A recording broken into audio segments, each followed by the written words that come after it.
할렐루야. 자, 우리 옆에 한번 인사하십시다. 사랑합니다. 축복합니다. 아멘.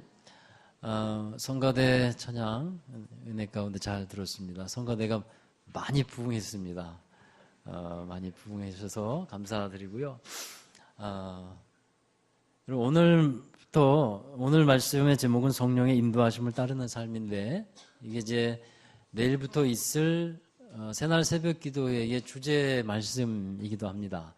오늘 말씀부터 사실은 새벽 기도회 말씀이 이어지는 것이라 할 수 있는데, 북미의 아메리카 거기에 사는 인디언이 있는데, 그 인디언들은 자녀들의 성인식을 옥수수 밭에서 거행한대요. 어떤 성대한 의식으로 치르는 것이 아니라 아이들을 넓은 옥수수 밭에 데리고 가서 아이들에게 바구니 하나를 나눠주는데, 그 바구니에다가 옥수수 하나를 따오는 겁니다. 그게 성인식이에요. 근데 어떤 옥수수를 따오면 이제 칭찬을 듣게 되고 또 잘했다 인정받게 되는데, 그 넓은 밭에서 가장 좋은 옥수수 딱 하나만을 따오는 겁니다. 그래서 이 바구니를 들고 옥수수를 따러 나가는데 조건이 두 개가 있어요. 하나는 뭐냐면, 자기가 이제 옥수수를 따러 나가서 어느 일항을 지나가면 그 일항을 되돌아올 수 없는 거예요. 되돌아올 수 있는데 그 하나를 따면 나중에 먼저 좋은 옥수수를 본 기억이 있잖아요. 그러면 그걸 따라 다시 되돌아올 수가 없습니다. 그리고 바꿀 수가 없어요. 더 좋은 옥수수가 나타나도 그것을 바꿀 수가 없는 두 가지 조건이 있습니다. 자, 그래서 그런 성인식을 치르는데 대부분의 아이들이 이 옥수수를 따온 것을 보면 별로 좋은 옥수수가 아니라고 합니다. 왜 그럴까요? 좋은 옥수수를 발견했어요. 근데 아직도 많이 남아있잖아요. 그러니까 더 좋은 게 있을 거야, 더 좋은 게 있을 거야 하고 그때 따지 않고 계속 나가다 보니까 나중에 좋은 곳은 다 지나가고 안 좋은 곳만 남는다 그런 거예요. 그러니까 이 성인식은 선택하는 가운데서 욕심을 따르는 선택이 얼마나 중요한지를 알려주고 있습니다. 우리 선택이 얼마나 중요한지를 알려주면서 거기에 욕심이 들어가 있는 선택은 또는 어떠한 잘못된 것인지를 알려주고 있는데, 갈라디아서 5장 16절 오늘 읽은 말씀에도 보면 성령을 따라 행하라 그렇게 말씀하고 있어요. 이 성령을 따라 행하라의 영어 성경 말씀 번역을 보면 live by the Spirit 이렇게 되어 있어요. 그러니까 성령을 따라 행하라 하는 것은 성령을 따라서 살아라, live, 살아라 하는 말로 되어 있습니다. 여러분, 만약에 우리가 성령을 따라서 살지 아니하면 과연 무엇을 따라서 살까요? 성령을 따라서 살지 아니하면 사람은 자기의 욕심을 따라서 살아가게 됩니다. 어떻게 그렇게 단언할 수 있냐고요? 그게 인간이기 때문에 그래요. 사람은요, 모든 존재하는 것에는, 살아있는 것에는 본성이 있는데 이 사람에게도 본성이 있어요. 이 본성이 뭐냐 하면 자기 욕심을 따라서 행동하려고 하고 살아가려고 한다는 것이 그 사람의 본성입니다. 근데 문제는 이 본성이 죄로부터 또 시작된 거라 하는 거예요. 그래서 문제가 되는 거죠. 따라서 성령의 인도하심을 받아야만 우리가 좋은 것을 얻을 수 있다. 갈라디아서 5장 16절에도 성령을 따라 행하라, 그렇지 않느냐면 너희가 육체의 열매를 거두게 될 것이다, 이렇게 말씀하고 있어요. 그러니까 성령의 인도를 받는 것이 참 중요한데, 여러분 누차 강조했던 말씀이지만요, 죄의 그 중심에는 뭐가 있습니까? 죄의 중심에는 항상 자기 자신이 들어가 있어요. 내가 있습니다. 그래서 내가 주인이 되어서 살려고 하는 것, 그것이 죄의 특징이고 본질이에요. 오늘 저와 여러분이 읽은 누가복음 9장에 보면 예수님을 따라가는 제자의 길에 대해서 예수님께서 말씀하고 계신데, 주님을 따라가는 사람은 어떠해야 되느냐, 이것을 알려주고 있습니다. 또한 이 말씀은 우리가 성령을 따라가서 살아가는 데 있어서 어떻게 해야 될 것인지를 알려주고 있는 말씀이기도 해요. 누가복음 9장 23절 오늘 말씀의 주제 말씀이라고 할 수 있어요. 함께 읽어보시죠. 또 우리에게 이르시되 아무든지 나를 따라오려거든 자기를 부인하고 날마다 제 십자가를 지고 나를 따를 것이니라. 아멘. 자, 여러분, 예수님께서 제자들에게 나를 따라오라 이렇게 말씀하셨는데, 그와 같이 지금도 성령님은 우리 안에 함께 계셔서 우리 보고 따라와라, 나를 따라와라, 또 성령의 인도를 받아라, 그렇게 말씀하고 계시다 하는 겁니다. 여러분, 구약 성경의 출애굽기에 보면 하나님께서 광야에 있던 이스라엘 백성들을 직접 찾아오시죠. 애굽에도 찾아가시지만요, 광야에 있는 이스라엘 백성들에게 하나님께서 찾아가셔요. 그래서 성막을 지으라고 하셨고, 그 성막에 찾아오셔서 이스라엘 백성들과 광야에 함께 계십니다. 모세는 하나님의 말씀을 듣고 이스라엘 백성들에게 그 말씀을 알려주고 지도를 하는 거죠. 또 예수님도 사람들을 찾아오셨어요. 아멘. 여러분들을 찾아오셨어요. 그리고 예수님은 제자들을 부르셨고 그들에게 나를 따라와라 이렇게 말씀을 하셨습니다. 나를 따라오라는 말씀은요, 곧 이제부터 내가 너희를 인도할 것이다, 이런 말씀이거든요. 그러니까 예수님도 하나님처럼 인도하셨어요. 그래서 우리 이것을 말씀드리는 건 삼위일체적으로 생각을 해야 된다는 거예요. 또 예수님께서 십자가에 죽으시기 전에 또 부활하신 후에 제자들에게 나타나셔서 너희가 성령을 받게 될 것이다 라고 말씀했습니다.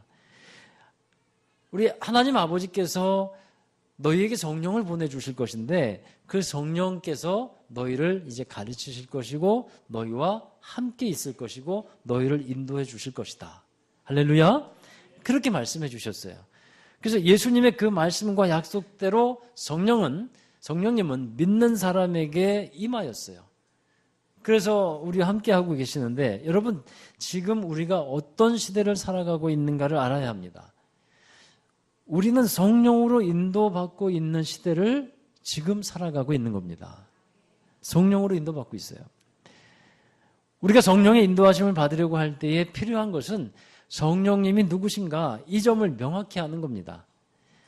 이 성령님은요, 우리 안에 계신 예수님, 우리 안에 계신 주님입니다. 믿으시기를 주의 이름으로 축원합니다. 우리 안에 계신 하나님, 그게 성령님이에요.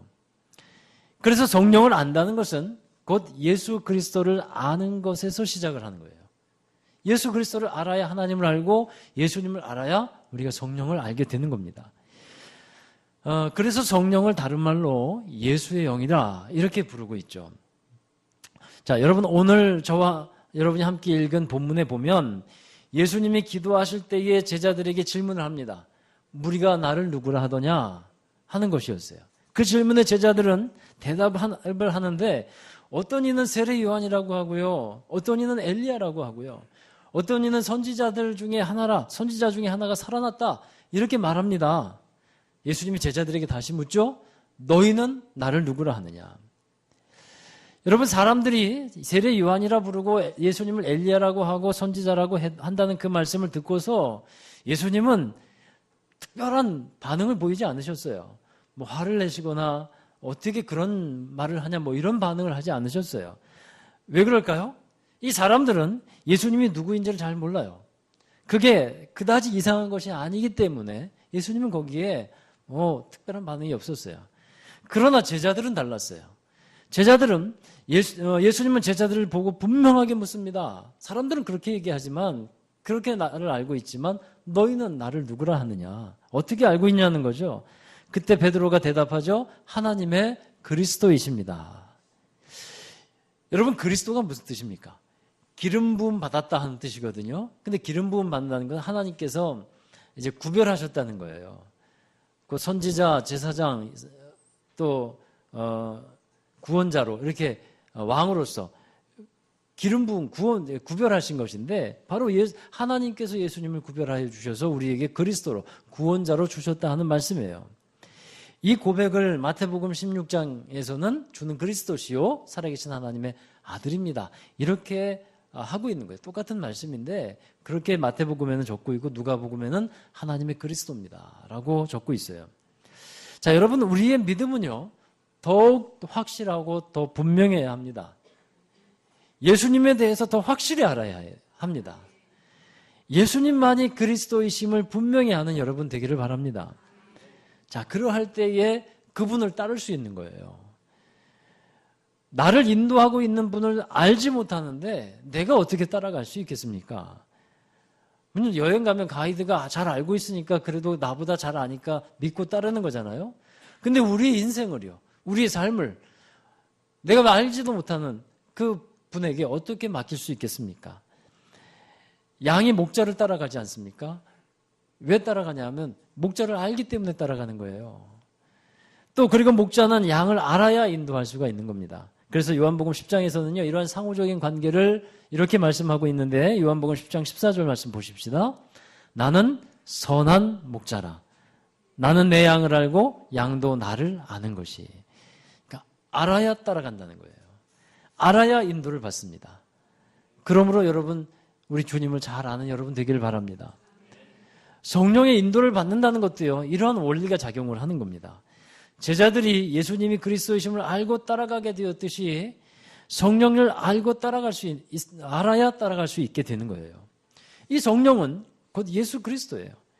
그리고 예수님은 성령으로서 우리와 함께 하고 계시다 하는 말씀입니다. 또 항상 우리와 함께 하고 계시는 줄로 믿습니다. 그래서 주님을 알 때 우리는 성령의 인도함을 받을 수 있다. 이것을 먼저 말씀드리고, 두 번째로는 예수님은 자기를 부인해야 된다. 그래야 따라올 수 있다라고 말씀하고 있어요. 자기를 부인하고 나를 따르라 말씀했는데 자기를 부인하지 아니하면 예수님을 따를 수가 없는 거죠. 마찬가지로 자기 부인의 삶은 성령의 인도하심을 받을 수 있는 가장 기초적인 단계가 됩니다. 본문에 보면 예수님이 제자들에게 이제 십자가와 부활에 관하여서 말씀을 해 주셨어요. 많은 고난을 받게 될 것이고 대제사장과 또 서기관들에게 버림받아 가지고 죽임을 당하게 될 것이다. 그리고 3일 만에 살아나야 할 것이다. 이렇게 예수님께서 말씀해요. 그리고 나서 예수님은 다음에 자기를 부인하고 날마다 제 십자가를 지고 나를 따르라. 이렇게 말씀하신 거거든요. 자, 여러분, 갑자기 예수님이 십자가의 죽음과 부활을 말씀하신 다음에 나를 따라오려고는 자기를 부인하고 날마다 십자가를 지고 따라와라. 이렇게 말씀하신 이유가 어디 있겠습니까? 갑자기 이 말씀을 하신 것을 보면 뭔가 있는데 마태복음과 마가복음에 보면 좀 더 그 자세한 이유를 알 수가 있어요. 이 말을 들은 베드로가, 그러니까 예수님께서 죽으시고 3일 만에 살아나실 것이다라는 말씀을 들은 베드로가 갑자기 예수님의 가는 길을 막아서죠. 막아선 다음에 예수님을 붙들고 항변을 합니다. 주님 그렇게 하지 마세요. 주님이 죽으시다뇨. 주님께서 고난을 당하시다뇨. 어떻게 그리스도가 그럴 수 있어요? 하고 가로막는 겁니다. 그때 예수님은 베드로를 심하게 꾸짖으시죠. 어떻게 꾸짖냐면 사탄아 내 뒤로 물러가라. 너는 하나님의 일을 생각하지 아니하고 사람의 일을 생각하는도다 하면서 베드로를 심하게 꾸짖어요. 이런 말을 들으면 아마 시험에 들 게 뻔한데 베드로는 시험에 들지 않았어요. 사탄아 그랬는데 여러분 사탄아 그래 보세요. 시험 안 들는 게 이상하죠. 근데 베드로는 시험 안 들고요. 나중에 주님을 인정하죠. 그 말씀을 따르죠. 여러분 이러한 일을 겪고 난 후에 예수님은 사람들에게 나를 따라오려거든 자기를 부인하고 날마다 제 십자가를 지고 따르라 이렇게 말씀하고 있다는 거예요. 자, 여러분 이 스토리에서 자기를 부인해야 하는 것이 어떠한 것인지를 우리는 알 수 있게 됩니다. 베드로가 어떤 생각을 했다는 거예요? 하나님의 일을 생각하지 않고 사람의 일을 생각했다. 그러니까 자기를 부인해야 하는 것은 생각을 해도 나를 중심으로 생각하는 경향. 이것이 사람에게 무지 강한데 일의 중심에 자기가 있어요. 또 많은 사람들의 중심에 내가 있습니다. 삶의 중심에 항상 내가 들어가 있어요. 여러분 이것을 말씀하고 있는 거예요. 항상 나를 생각하는 거예요. 물론 나를 생각 안 할 수가 없죠. 근데 여기서 하는 말씀은 하나님의 일을 우리가 먼저 바라볼 수 있어야 되는데 다 나 중심에 그러한 삶을 살아가는 것을 이게 주님은 말씀하고 있는 겁니다. 여러분 내 것을 포기하기 어렵지 않으세요? 내 것을 포기한다는 거 쉽지 않습니다. 근데 주님은 그것을 지금 말씀하고 있는데 모든 것을 포기하라. 좋은 것까지 다 포기하라. 나를 완전히 무시해라. 이런 뜻이 아니에요. 자기 부인이라는 것은 자기를 긍정해야 되는 부분들은 너무나도 많습니다. 그러나 정말 버려야 될 것들이 있는데 그것들을 우리가 붙잡고 있다는 거예요. 그것을 포기하라고 하는 것을 말씀하고 있습니다. 자, 여러분, 그런데 이 말씀에 보면 누가복음만 갖고 있는 특이한 점이 하나 있어요. 그러니까 이 사건이 마태, 마가, 누가복음에 다 기록되어 있는데 누가복음에만 특별한 것이 하나 있어요. 그것은 누가복음에서는요, 이 말씀을 누구에게 하고 있냐는 거예요. 누구에게 하고 있습니까? 23절에 보니까 무리들에게 하고 있더라는 거예요. 무리들에게. 자기를 부인하고 나를 따르라 하신 말씀을 무리들에게 하고 있어요. 근데 마태복음에 똑같은 본문을 보면 이것을 제자들에게 하고 있어요. 제자들에게. 또 마가복음에 보면 재밌는 것은요, 제자들과 무리들에게 같이 말씀하세요. 왜 이렇게 차이가 있느냐? 각자 강조하고 있는 부분이 좀 달라서 그래요. 18절에 또 말씀에 한번 보시면요, 예수님의 질문을 보면 또 이게 어떠한 뜻이 있구나 하는 것을 알 수 있습니다. 마태복음에 보면 사람들이 나를 누구라 하더냐 하지만요, 누가복음에서는 예수님께서 뭐라고 물으셨다고 기록하고 있나요? 무리들이 나를 누구라 하더냐. 무리들이. 여러분, 그러면 이렇게 누가복음에 이것을 예수님 말씀을 기록하면서 무리라고 다시 해석을 해서 기록했는데 의도가 있는 것이죠. 우리에게 알려주고 싶은 하나님의 뜻이 있는 거예요. 무리와 제자의 차이가 있죠. 분명합니다. 무리와 제자의 차이가 분명하거든요. 무리도 무언가를 따라다닙니다. 그런데 무리는 분명한 목적이 없어요. 자기 중심적이에요. 자기 중심적. 자기가 원하는 것을 얻기 위해서 따라가는 사람들이 무리들이에요. 그러다가 목적을 달성합니다. 그러면 어떻게 될까요? 그것을 끝이에요. 흩어지게 됩니다. 언제든지 자기가 또 원하는 것을 찾으면, 자기 중심적으로 찾으면 그것을 향해서 또 나아갑니다. 근데 그것이 또 되어졌거나 아니면 안 이루어졌어요. 그럼 그걸로 끝이에요. 그러나 제자는 다릅니다. 제자는 자기 중심적으로 자기를 따라가는 것이 아니라 예수님을 따라가는 사람을 제자로 부릅니다. 그 제자들의 중심에는 자기 자신이 아니라 누가 있습니까? 예수 그리스도가 있는 것입니다. 자, 여러분, 예수님께서 이 말씀을 하시기 전에 바로 앞에는 어떤 일이 기록되어 있냐 하면요, 오병이어의 사건이 기록되어 있어요. 여러분 잘 아시잖아요. 예수님이 벳세다라는 곳에서 오병이어의 기적을 베풀어 주십니다. 떡 5덩이와 물고기 2마리로 남자들만 5,000명 이상이 되는 사람들을 먹이고 또 12광주리가 남는 그 놀라운 기적을 베푸셨어요. 그 많은 사람들이 그 놀라운 은혜, 그 표적을 경험을 했습니다. 그런데 여러분, 그뿐이었어요. 그 사람들이 그뿐이었어요. 오병이어의 기적을 체험했지만 그 사람들이 주님을 따르는 사람들이 되지 못했어요. 요한복음에 보면 그것을 이렇게 기록하고 있죠. 예수님께서 기적을 베푸신 다음에 그 떡을 먹은 사람들에게 나는 하늘로부터 내려온 산떡이다 라는 말씀을 하니까 이들은 그것을 바라지 않았어요. 일상생활에서 늘 주어지는 육의 양식을 해결할 수 있는 그 떡, 그것을 바랬는데 예수님 따라다니면 굶어 죽지 않고 그것을 기적을 체험하면서 그렇게 살아갈 수 있으리라 생각했는데 예수님은 하늘에서 내려온 산떡이다. 그걸 먹어야 된다. 말씀을 먹어야 된다. 이런 말씀하니까 사람들이 어떻게 됩니까? 다 떠나버리잖아요. 이게 무리들의 특징이었다는 거예요. 자, 여러분, 이 사람들은 무엇을 위해서 살아가는 사람들이냐면 이 사람들의 마음에는 자로 가득 차 있습니다. 자기 자신으로 채워져 있습니다.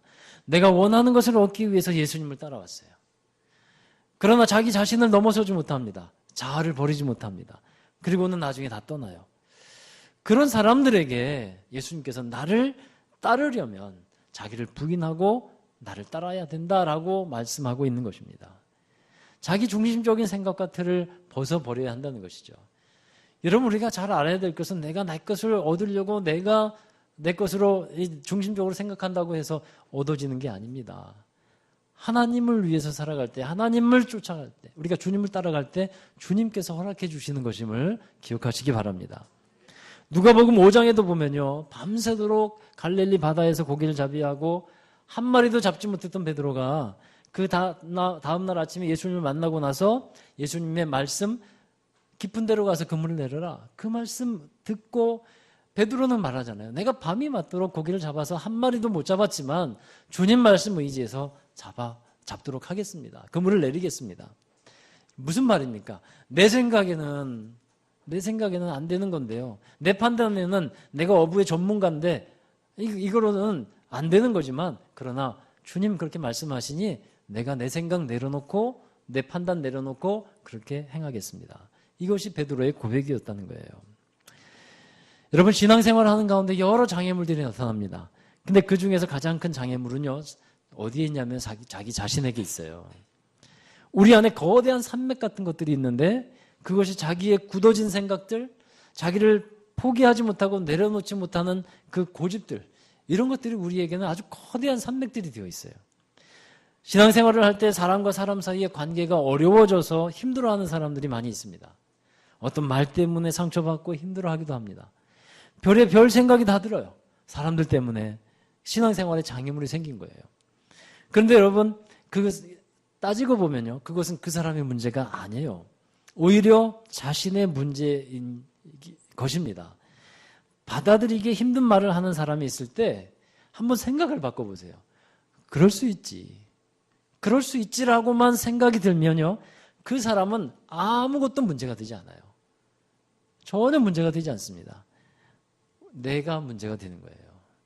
여러분 우리는 지금까지 살아오면서 우리 안에 만들어진 수많은 생각의 견고한 진들이 있음을 알아야 합니다. 무너지기 힘든 성벽과 같은 생각의 견고한 진이 있어요. 그 안에서 살아오다 보니까 그게 편안해졌고 그게 익숙해진 것뿐이에요. 근데 그게 좋은 게 아닌데 그냥 편안하게 느낄 뿐입니다. 근데 주님께 나와 보니까 그 생각의 진들은 무너져야 할 것들이거든요. 왜 그것이 무너져야 할까요? 그 생각의 견고한 진이 무너지지 않으면 하나님의 말씀을 들을 수 없기 때문에 그래요. 내 생각으로 꽉 차 있는데 어떻게 주의 말씀이 들리겠습니까?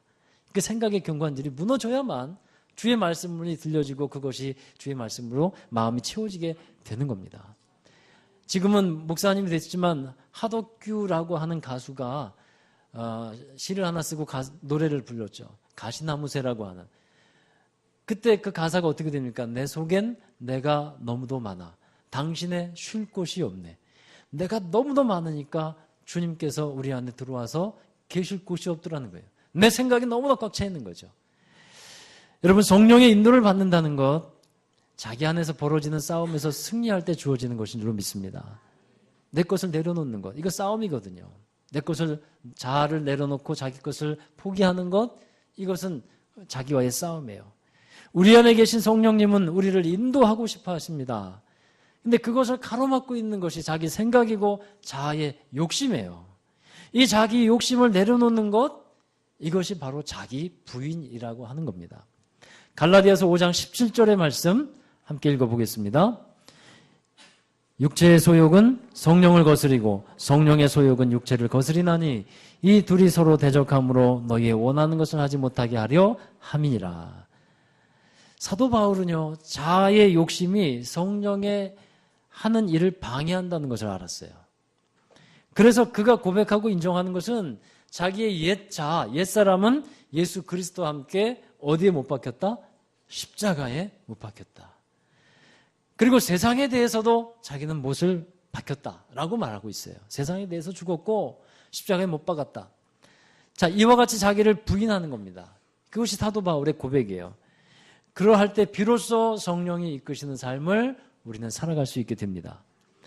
나를 내려놓고 주님을 따르는 경험을 할 수 있게 되는 거예요. 비로소 나를 내려놓을 때.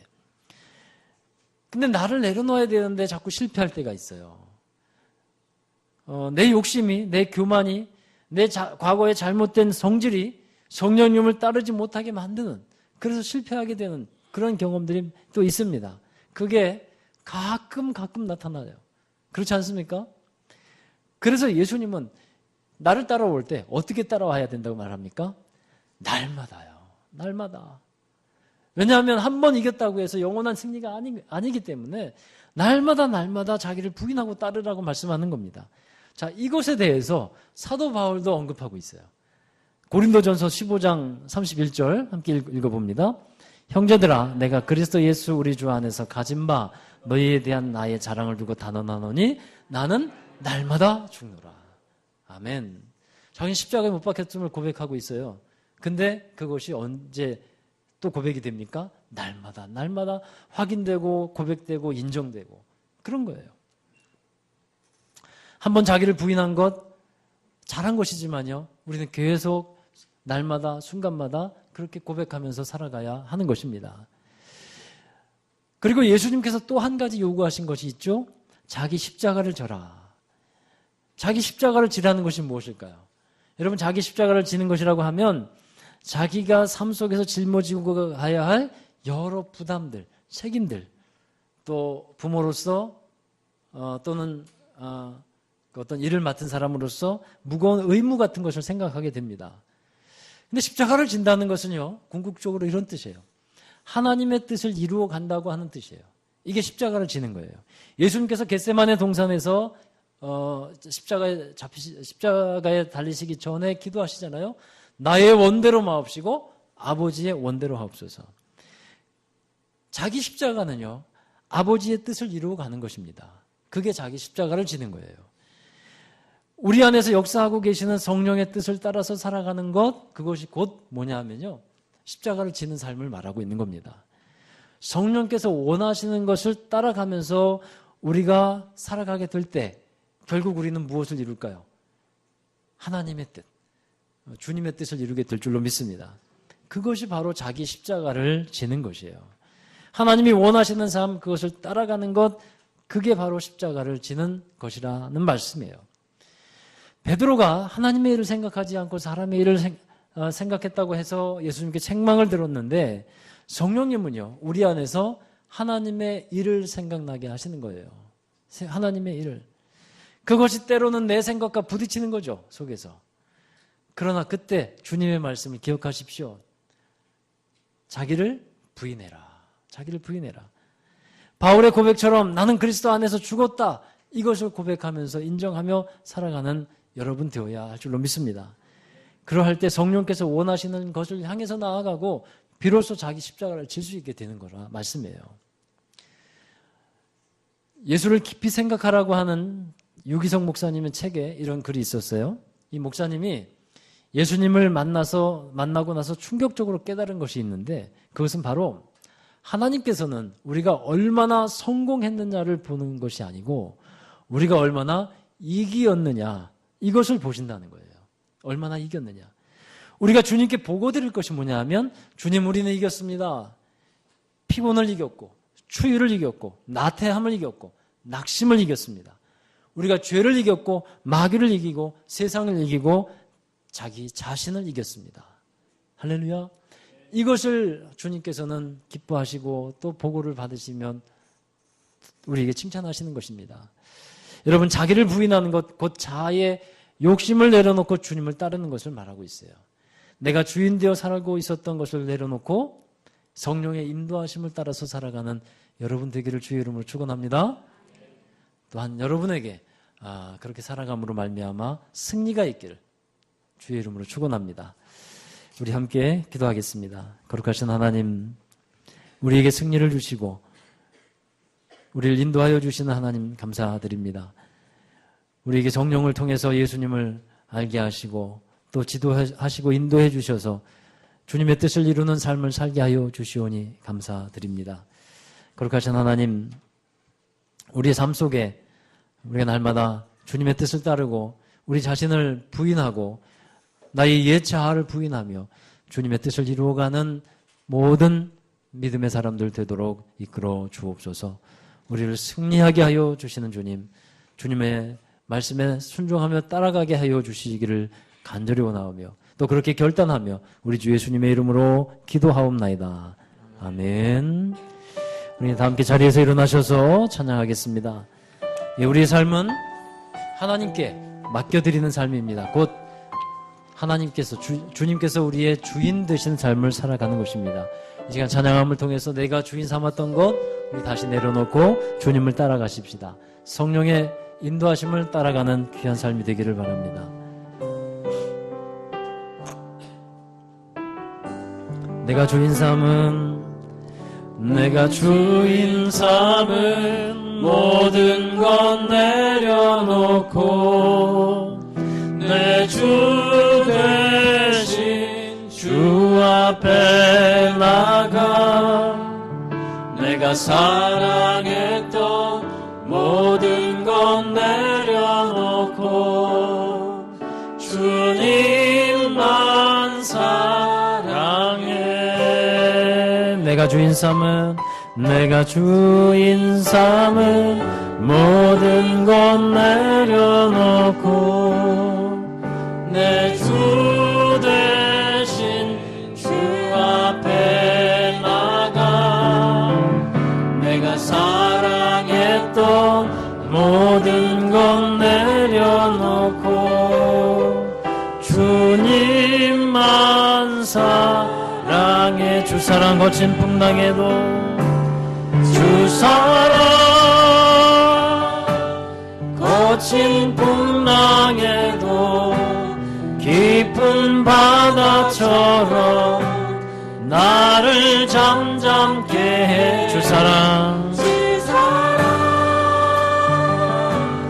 내 영혼의 반석 그 사랑 위에 서리. 주 사랑 거친 풍랑에도 주 사랑 거친 풍랑에도 깊은 바다처럼 나를 잠잠케 해. 주 사랑 내 영혼의 반석 그 사랑 위에 서리. 이 시간 우리 함께 기도하십시다. 우리를 내려놓아야 될 것들이 참 많은 줄로 압니다. 우리 마음속에 있는 포기하지 못했던 것들, 내가 붙잡고 있음으로 인해서 더 힘들고 괴로운 것들이 많습니다. 여러분 이 시간에 우리 주인 되신 주님께 그것을 내려놓고 주님을 따르겠습니다. 성령의 인도하심을 따르겠습니다. 육체의 욕심을 이루는 삶이 아니라 우리 주님의 뜻을 이루는 성령의 인도하심을 따라가는 삶이 되겠습니다. 우리 함께 동성으로 고백하겠습니다. 거룩하신 하나님, 우리를 인도하고 계시는 성령님 감사합니다. 주님께서 우리를 인도하실 때에 우리 자기 자신을 부인하고 날마다 십자가를 지고 또 주님을 따라가는 삶을 살게 하여 주시옵소서. 거룩하신 주님, 우리가 붙들고 있음으로 인해서 우리의 삶이 더욱더 힘들고 우리의 마음이 괴로우며 많은 걱정과 근심 가운데 살아가고 있는 것들이 있습니다. 우리에게 진정한 안식을 주시는 우리 주님께 모든 것을 맡기며 주인 되신 주님께서 다스리심을 인정하고 고백하며 주님을 알고 신뢰하며 따라가는 모든 믿음의 사람들 되게 하여 주시옵소서. 우리 가운데 계신 주님을 찬양합니다. 우리와 함께 하시는 성령님 찬양합니다. 감사를 드립니다. 늘 함께 하여 주셔서 우리를 지도하시고 인도하시고 주관해 주시며 다스려 주시옵소서. 하나님 뜻을 이루어가는 귀한 삶이 되게 하여 주시옵소서. 아무든지 나를 따라오려거든 자기를 부인하고 날마다 제 십자가를 지고 나를 따를 것이라 말씀하신 주님, 우리가 주님의 인도하심을 받고 살아가기를 간절히 원합니다.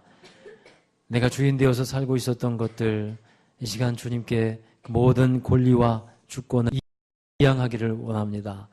주님께서 나의 주인 되심을 인정합니다. 어떠한 상황 가운데서도 주님은 나를 사랑하시고 또 지키시며 함께하고 계시는 분임을 믿습니다. 주님을 알게 하시옵소서. 더 주님을 신뢰하게 하시옵소서. 우리 생각의 견고한 진들이 무너지게 하여 주셔서 우리 자아를 내려놓고 우리 욕심을 내려놓고 육체의 소욕을 이루는 것이 아니라 성령의 인도하심을 받아 하나님의 뜻을 이루고 또 우리에게 맡겨주신 주의 뜻을 이루는 십자가를 지고 살아가는 성도들이 되게 하여 주시옵소서. 내가 주인 삼았던 것 이 시간에 내려놓을 때 주님께서 받아주시기를 간절히 원합니다. 괴롭고 힘들고 아파했던 것들도 주님께 맡기오니 받아주셔서 평안함으로 인도하시고 다시 새롭게 하여 주시고 하나님 우리 가운데 놀라운 평강과 화목과 사랑의 아름다운 역사들이 우리의 삶에서 다시 새롭게 이루어지도록 함께하여 주시옵소서.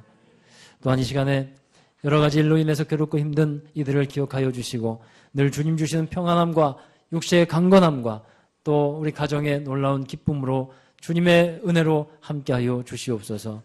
일하는 가운데서도 그 직장과 또 삶의 터전과 일터를 축복해 주셔서 주님의 영광이 드러나는, 주님의 이름이 높여지는 귀한 터전이 되도록 축복하여 주시옵소서.